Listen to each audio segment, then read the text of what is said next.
What's going on, Hardcore Bully fam? Today I'm out with the big dog, my man King Creed. One that really got me started studying. He is a standard American bully. He's 20 inches tall. I don't know for sure how much he weighs, about 90 pounds maybe. He's a very stout boy. Classified as a standard American bully. We're gonna use him as an example today of what my problem with breeding exotics is. Let's get into it. If you're not a member of the channel, take a second to go ahead and push that follow button right now. Hit that notification bell, man. Hit that share button. And if you get a chance, put a comment in there, man. Let me know how you do. It will help me out a lot. But anyway, let's get into it. This is King Creed. And the first thing that you notice about him is he kind of looks like a pit bull, which is what I wanted with my bloodline. I'm trying to build a bloodline. And as you can see, his muzzle, he's got a long enough muzzle that he can breathe, 3 fingers almost. His structure is great. His back line is straight. He doesn't have any kink in his tail. His temperament is amazing. And he's got the strength and stuff that I like. Humongous head. I mean, you can see the size of my hand. It's big as his head, as big as my hand. So he's exactly what I like. I like him to be a little bit shorter, which is like his dad, Bo Jackson, is a pocket bully.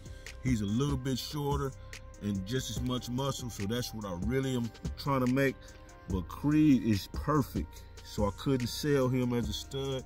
And he's turned out to be one of my better studs.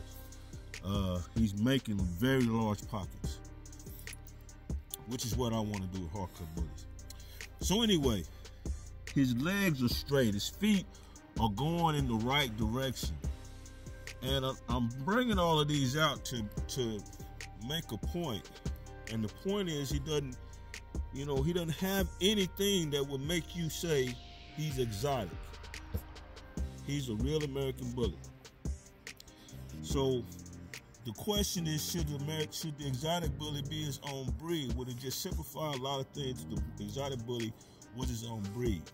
And I don't think we need to, because it's his own class. So let me try to break this down to you and try to explain why I even started. First of all, if you never had an exotic bully, you really need to go check the breed out before you just look at the flaws. Because with all the faults of the exotic bully, it's still one of the greatest bullies, one of the greatest dogs you're gonna have. Those dogs are the sweetest dogs, best temperament. My uncle is a senior citizen, and I have an exotic bully that stays with him. They like buddies. I mean, so the temperament, the breed of it is just is unmatched. Why do they call them exotic? They call them exotic because they have 2 or more flaws, or it's something that makes them not be able to fit into a class. Say for instance, let me get myself together. You got pocket, standard, classic, and an XL bully. That is the classes of American bully. If it's shorter than a pocket, what do you classify? See, micro is not an actual class. If your dog's legs are bowed out and it's got so much muscle that his chest is hitting the ground, that's not the standard for the regular American bully. So what do you classify? If the muzzle is not as long as a regular dog and it can't fit into a class, you have to classify it as exotic. So a lot of the exotics are dogs that have more than 2 flaws in them.